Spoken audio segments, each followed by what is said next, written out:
Hi, everybody. In this video, we're going to talk about Chapter 10, Leadership and Conflict Management. We'll start by distinguishing leadership versus power, then managers versus leaders. Then we'll talk about the leadership theories that your textbook talks about, some communication strategies for hiring quality employees, some strategies for dealing with problematic behaviors and attitudes, and how to effectively give feedback. So to start, we'll define leadership and power. Leadership is a dynamic relationship based on mutual influence and common purpose between leaders and collaborators, in which both are moved to higher levels of more motivation and moral development as they affect real intended change. What constitutes a great leader is continually debated. It depends on the situation, it depends on the field or career that you're in, the typology of your followers, and many other factors. Leadership is not a trait, although some older researchers did investigate traits that may aid in leadership abilities, but many of them have kind of a super masculine bias, like charisma or being extroverted and assertive. Power, however, is attributed. I don't really like Game of Thrones, but one of my favorite quotes from it is, "Power is attributed and it resides where we believe that it resides." So there is an aspect of us giving power to those that we believe have it for us. That being said, there's a few different types of power. Legitimate power is based on a position or of authority. I have legitimate power as your instructor in this class. Coercive power is the ability to control a person's behavior with negative reinforcement, so punishment. So if you don't turn in your grade, you will get a 0, or your assignment, you will get a 0 for your grade. Reward power is control over another person's behavior with positive reinforcement or rewards. So if I were to have this class in person and say, if everybody gets an A, I will buy the whole class pizza, that is me demonstrating reward power.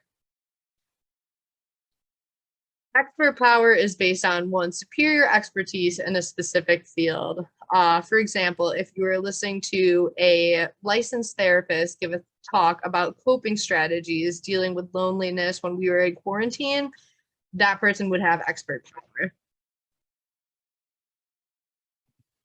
We also have referent power, which is based on how much we like a person or our general affect toward a person.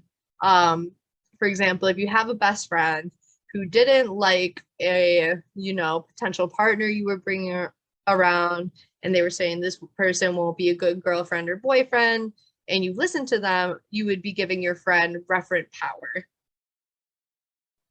Your textbook also talks about connection power, which is just having connection to people in positions of power or having a strong support system, which definitely acts as a source of power. So if I were best friends with President Yi, I might have some connection power because he may listen to me or do things that I want him to do because of our relationship and our connectedness. Now we're going to talk about managers versus leaders.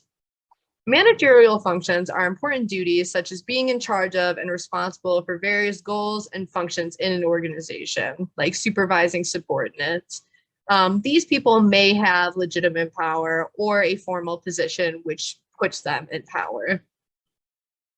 Leadership functions, however, are a little bit more than this. This involves influencing and guiding followers as opposed to subordinates.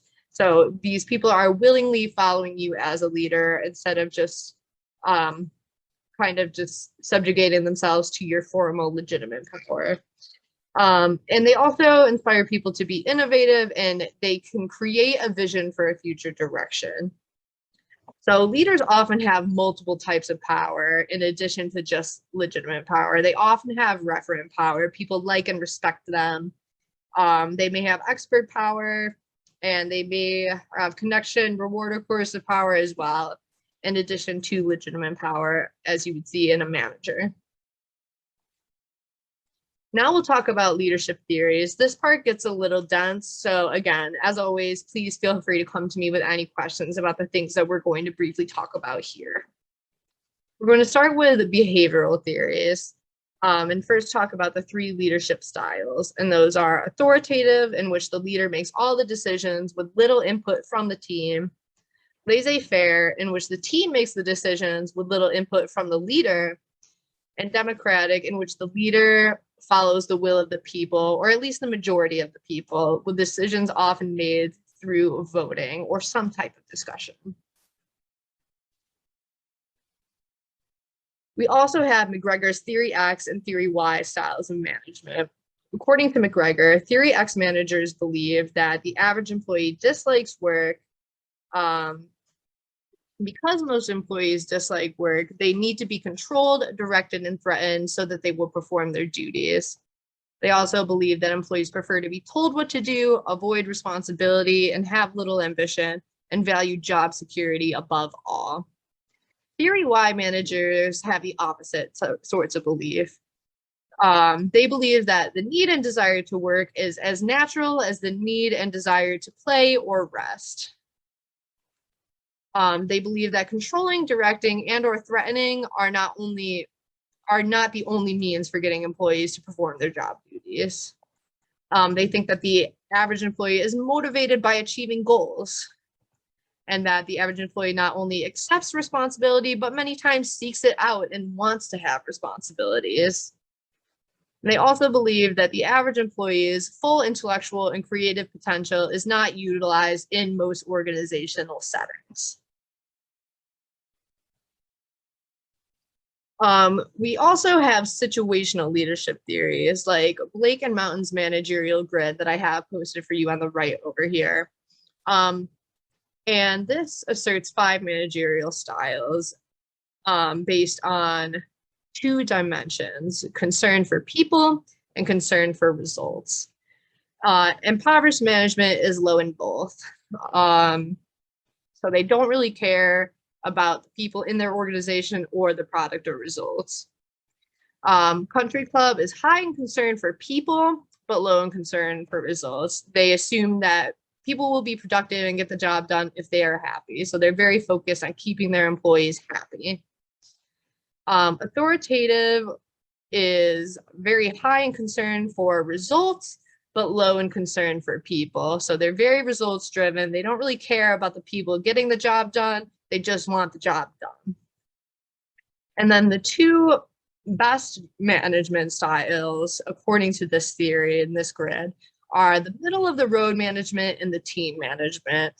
Middle of the road concerns or has moderate concern for both people and results. So they're not super involved or crazy about either one, but they believe both are equally important.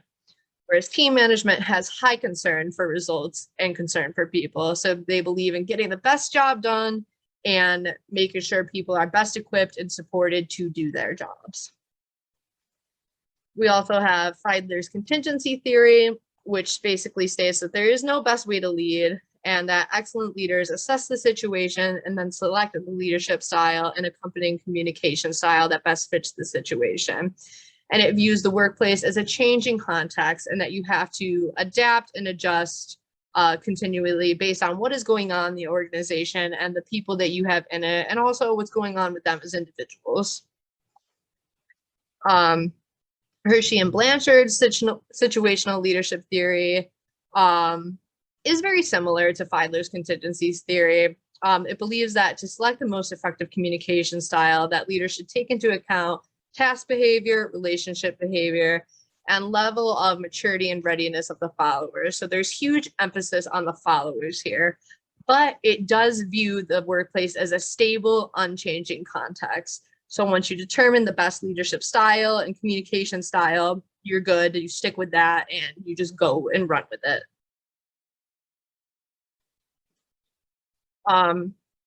Finally, we also have transformational leaders, and these are leaders who articulate a goal or a vision to an organization and then inspire followers to make that vision a reality, requiring them to transcend their own personal interests for the good of the organization. These leaders are often very charismatic. Their leadership style is often described as empowering, which helps develop innovative thinking and initiative among followers. I definitely subscribe to the notion of transformational leadership. One of my favorite quotes I ever heard at a journalism conference in high school was that the worst leaders are feared, and the leaders just above them are loved, but the best leaders are people that make people feel like they did it themselves. And I think this is what transformational leadership is really all about.